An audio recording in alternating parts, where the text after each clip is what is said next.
안녕하세요. 대구부동산 스터디입니다. 11월 16일 특별브리핑 해볼 텐데요. 임대인, 임차인 필수 시청을 권합니다. 전세가가 내렸지만 전세가가 올랐다. 좀 이율배반적이죠? 임대인, 임차인의 동상이몽 어떤 내용인지 함께 살펴보시겠습니다. 뉴스 내용을 인용합니다. 한겨레 진명성 기자 11월 14일자 기사입니다. 5천만원 내려도 전세 안 나가 수요 급감의 전세 절벽. 공인중개사 체감 전세 거래 지수 2008년 12월 이후 처음 10 아래. 2008년 12월 무려 13년 전의 이야기네요. 이때 분위기 아시죠? 리먼 브라더스 사태 이후로 매우 열악한 상황. 근데 전세 거래 지수 들어보신 적 있으신가요? 뒤에 가서 살펴보시겠습니다. 자, 뉴스 내용, 사진 나온 내용 그대로 인용합니다. 한겨레. 자, 전세 거래 지수라는 게 등장합니다. 전국 대비 서울이 떨어져서 10 아래로 왔다. 9.8입니다. 왜 이렇게 전세가 안 나가느냐? 뭐 전세 대출 규제가 크다. 은행에서 규제를 한다. 뭐 등등의 이유가 있습니다. 우리는 여기서 전세 거래 지수만 보고 지나가겠습니다. 뉴스 내용 다시 보시겠습니다. 최근 서울 아파트 전세 시장에 거래 절벽 현상이 나타나고 있다. 대구도 마찬가지죠. 대출 규제에 계약 갱신 청구권 사용 등의 영향으로 전세 수요가 감소했다. 전세 가격이 안정화 수순을 밟아가는 과정이란 의견과 전세 가격 안정화,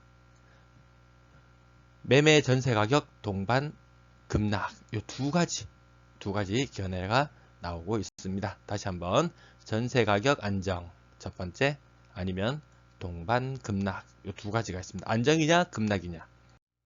14일 KB국민은행이 작성하는 전세 거래 지수를 보면 또 서울입니다. 대구 뉴스는 정말 찾기가 힘듭니다.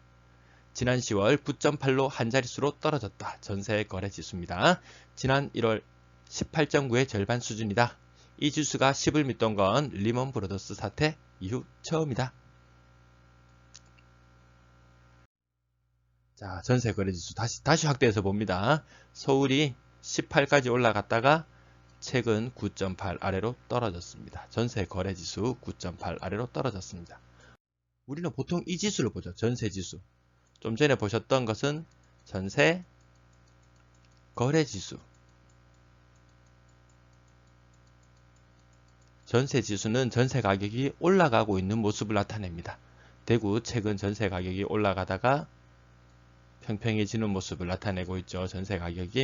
이 부분은 제 다른 동영상들도 시청하시면 참고가 되실 겁니다.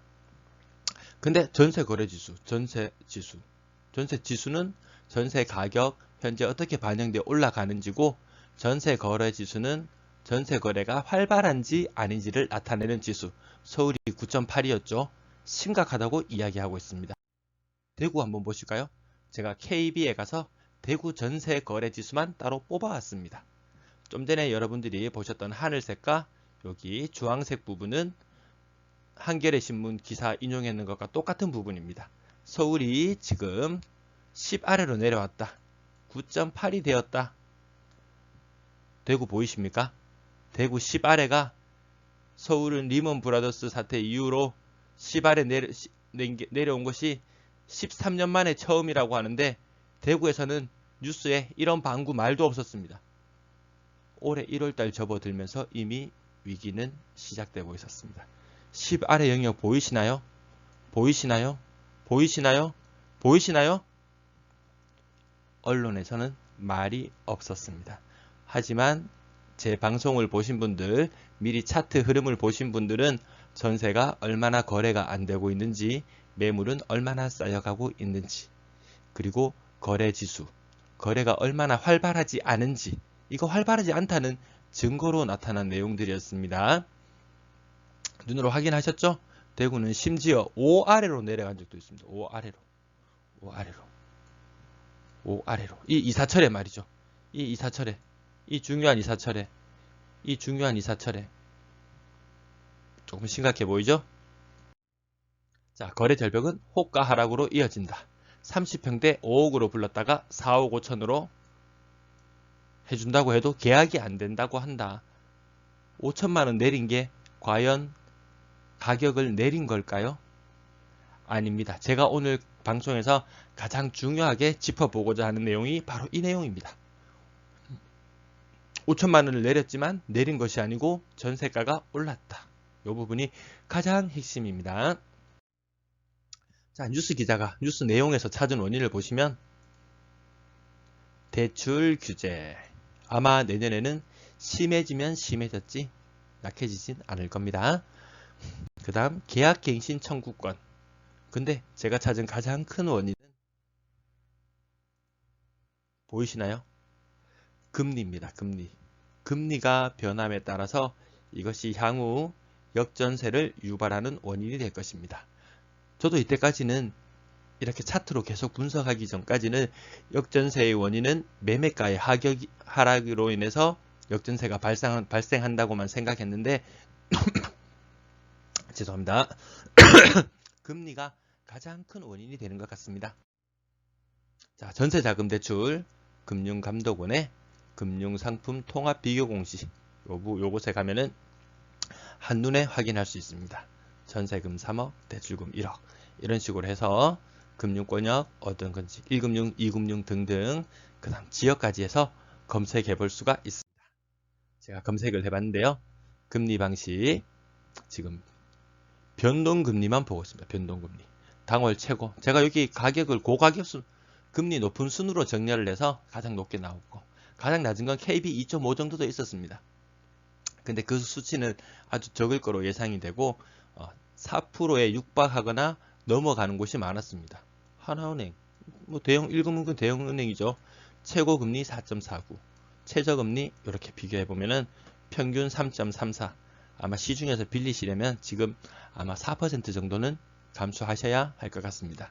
제가 여기 차트를 이 그림을 다 삽입하지는 않았는데 고정금리로도 요 내용을 하지 않고 고정금리로 찾아보니까 평균 4%였습니다. 아마 요 지금 눈에 보이는 금리도 오늘 금리가 가장 싸다. 예, 뭐 오늘의 집값이 가장 싸다. 그렇게 이야기하시는 분도 계신데 아마 이 부분도 오늘의 금리가 가장 싸다는 말이 나올 날이 머지 않았을 겁니다. 당장 11월 그리고 1월 달에 금리 인상 이야기가 나오고 있는데요. 물가 상승률이 너무 가파르다 보니까 금리를 상승할 수밖에 없는 상황인 것 같습니다. 어제자로 코픽스 금리, 은행권에서 정하는 금리 있죠. 코픽스 금리는 이미 상승했습니다. 그 코픽스 금리 상승이 항상 그 다음 기준금리를 상승을 유발하는 원인이 되곤 했습니다. 그래서 11월 금리 인상은 거의 기정사실화 된다는 가정하에 지금보다 더 높은 금리를 아마 이용하시게 될 것 같습니다.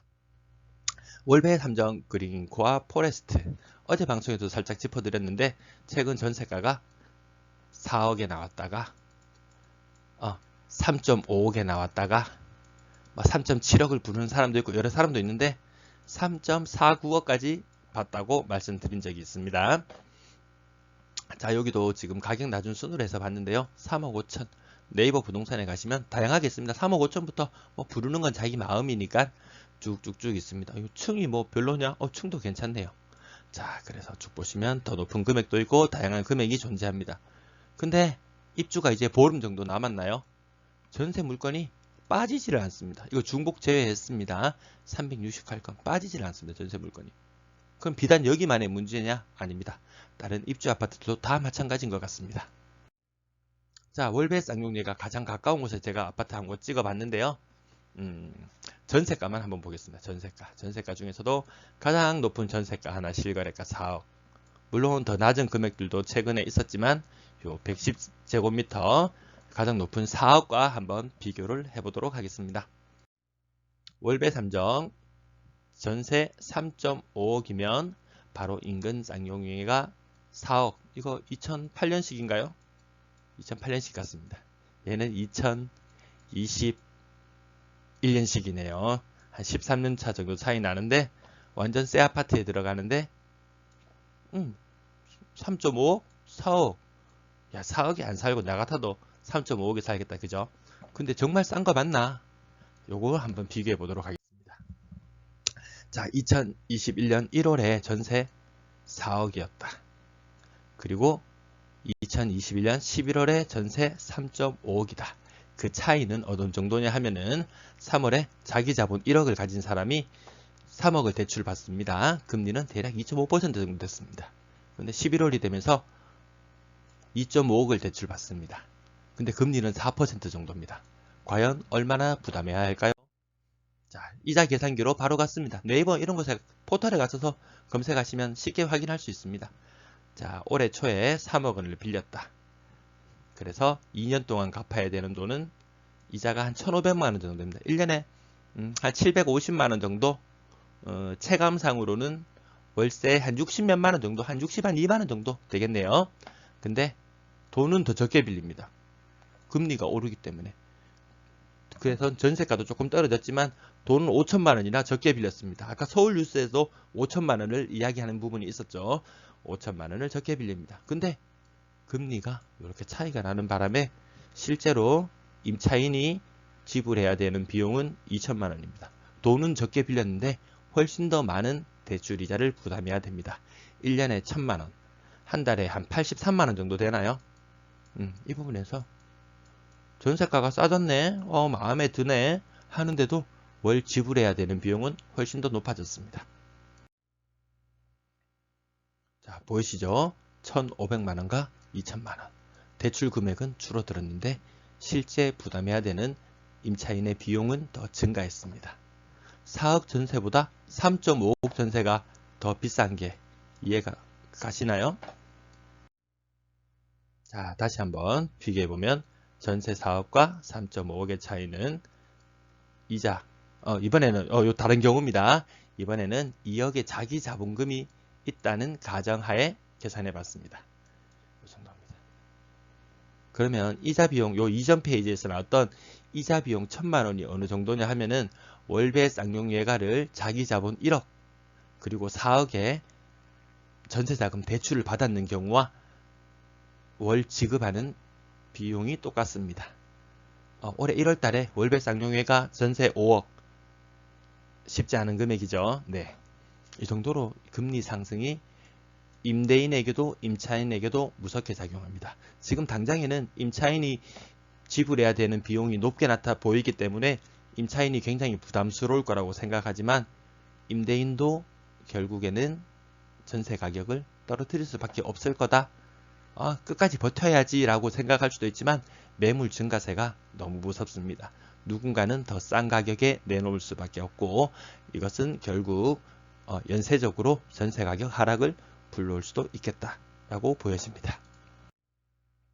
입주 아파트 전 월세 보시면 11월 16일자 오늘자로 조사해 봤는데요. 총 16,248가구가 입주하는 올해였는데 아직까지 입주를 했는데도 아직까지 전세 매물이 소진되지 않는 곳이 많이 있습니다. 그러면 뒤로 갈수록 어떻게 되느냐? 이게 끝이냐? 끝이 아닙니다. 끝은 또 다른 시작으로 이어집니다. 2022년 입주 아파트 전월세 지금 매물들이 속속 나오고 있는데요. 이거 아직까지 시간이 많이 남았다고 생각해서 여기는 3월쯤 입주고 1월 입주고 하는데 아마 입주 물량들은 더 빠르게 늘어날 것으로 보입니다.